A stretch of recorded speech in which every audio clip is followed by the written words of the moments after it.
Welcome to Moving Experiences. I'm Mark Canada, professor, author, and founder of Mind Inclined. In these virtual tours, which you can take to the places I'm visiting or just enjoy on your own on the treadmill or in your neighborhood, I hope to inform and entertain you with insights and stories about the culture and the history of the places that we're visiting. But I hope that we can go even farther, so to speak. What better place to start a series of moving experiences than a road, and not just any road, the Via Appia, or as we say in English, the Appian Way, the greatest road of the ancient world. This engineering marvel, stretching south from Rome and all the way to the heel of the Italian boot on the eastern shore, is older than the Great Wall of China, and it has a rich history, which we will explore on our walk today. We'll see some of the remnants of this history and imagine others. Finally, I will encourage you to think more broadly about going places in your own life and the ways you take to get to them. We're starting our walk here next to the Via de Messencia. He was one of the emperors of Rome back in the early 4th century. The palace was the residence of the living emperor, where, in richly decorated basilican-type halls, he was paid homage by his subjects in much the same way as he was applauded by the people and the court in the circus, where games were played in his honor. We could have started in downtown Rome, but between here and there, it's kind of suburban, doesn't feel very much like the ancient road. We'll start here, and soon we'll be seeing the road and getting a sense of the way it looked way back when it was begun. Nearby, also on the left as we walk south on the Appian Way, is another tomb, a particularly grand one for someone far less famous than a Roman emperor. As an inscription here indicates, the tomb is that of Cecilia Metella, daughter of Quintus Metellus Creticus, wife of Crassus. If you know Roman history, you recognize the name Crassus, which belonged to a very wealthy Roman who wound up serving in the first triumvirate with Pompey and Julius Caesar. This Crassus, however, was not Licinius Crassus, the triumvir, but perhaps his son. Constructed perhaps around 25 BC, it once had a dome above the part we see here. Sartorio speculates, the grandeur of her tomb must have been more an affirmation of her class, the gens, than of her individual person. Some parts of the structure are not original. It was later converted to serve as a fortress, and we see remnants of the adaptation when we view the structure as it exists today. Okay, now that we've seen some of the early highlights, let's really hit the road. The Queen of Roads, in Latin, the Regina Viarum. Before we get into the purpose and history of this magnificent road, I encourage you to take in this moment. We are stepping, physically or virtually, into space that has been occupied by countless human beings making and living history over the last 2,000 plus years. We're going somewhere, just as those fellow men, women, and children were going their own ways. Later, I'll have more to say about ways and destinations, but for now, let's just live in this moment, our own moment in history.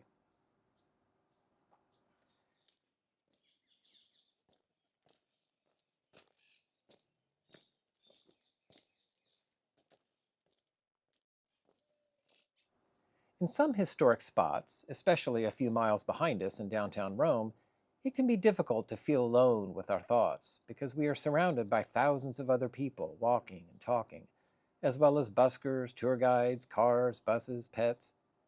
The Appian Way, because it is outside the city and is not as well known as, say, the Colosseum, is far less crowded. You can enjoy more mental space for imagination and contemplation.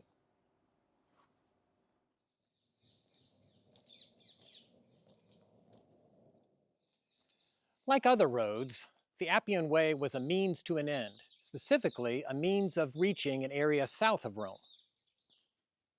In the 4th century BC, Rome saw the Samnites who lived in this region as rivals and coveted the rich agricultural land that the Samnites occupied. Even then, long before Caesar and Trajan, Romans, some of them anyway, employed military aggression to achieve their ends. Moving troops and equipment in those days of horse-pulled carts and good old-fashioned boots on the ground was slow and arduous. A Roman official stepped up to make travel much easier with a paved road. That official's name was Appius Claudius, and the project would be named for him. even though, according to one source, he didn't get the Senate's approval and then went and burned through the public funds. An early Roman example of the fact that it's easier to get forgiveness than permission. Work began on the road in 312 BC.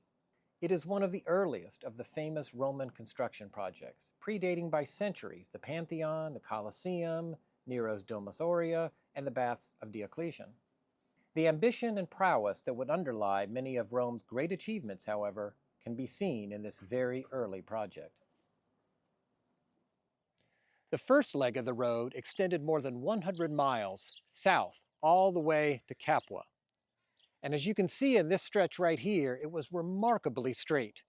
This design was certainly logical. We all know that the shortest distance between 2 points is a straight line, so anyone traveling this road, soldiers notably, would conserve time and energy taking this straight route, as opposed to taking a more circuitous route. Indeed, the almost perfectly straight Appian Way allowed soldiers to travel about 25 miles in a day. The cost of this speed was paid by the builders, poor guys, who sometimes had to move heaven and earth, or at least a lot of earth, to continue a straight road over valleys and rivers. In fact, one calculation has it that workers had to move 1.6 million cubic feet of earth and rocks for every mile. When it came to crossing areas such as valleys, Nick Orsi, writing for Engineering Rome, explains, the Romans had several options to cross these points. One was to fill the river or valley with stones or debris, which retained the straightness of the road but diverted the flow of the river. Another option was to follow the river or valley from the above or side embankments, which resorted to curving the road and adding travel time. The last option was to bridge over the river or valley. The Romans usually picked whatever the cheapest option was. Well, I guess some things never change. Who were these builders? Well, remember, we're talking about ancient Rome.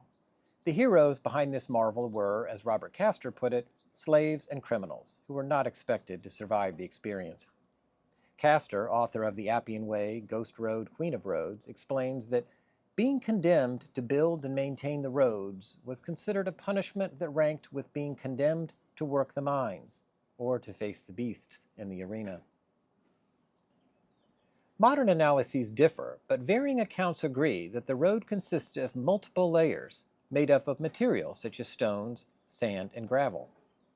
Gravel may have been the surface of much of the road for centuries, although today we see some large paving stones which were probably added later. In Engineering Rome, Orsi explains, the final layer added to the Via Appia after its original construction was the pavement, or the Summa Christa. This layer involved 6-inch thick igneous rocks, usually basalt, with a diameter of about 1 foot each. These were cut into irregular polygons and fit together with such delicacy as to form a completely smooth surface. A slightly elevated center of the road facilitated drainage. The road was wide enough for 2 carts pulled by animals, moving in opposite directions, to pass each other, and there also was an area on the side for pedestrians to travel. The width of the road varied, depending partly on the terrain. For example, when it skirted a mountain, it might be only about 8 feet wide. In other parts, it was about 13 feet wide. Close to Rome, where there naturally was a lot of traffic, it was about 30 feet wide. This initial stretch that we've been traversing was just the beginning of the Appian Way. Over the next 50 years or so, it was extended some 350 miles in total, so that it stretched all the way to the east coast of Italy. A major road for a major civilization is likely to be the site of a lot of history, especially when it stands for more than 2,000 years. Back in 44 BC, a teenager traveled this road on his way to Rome after the assassination of Julius Caesar. This wasn't just any teenager, though.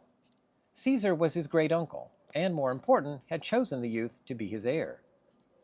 That teenager's name was Octavian, but you know him as Augustus, the name he went by after defeating his rival Mark Antony and becoming Rome's first and greatest emperor. The Queen of Roads carried more than just soldiers and a future emperor.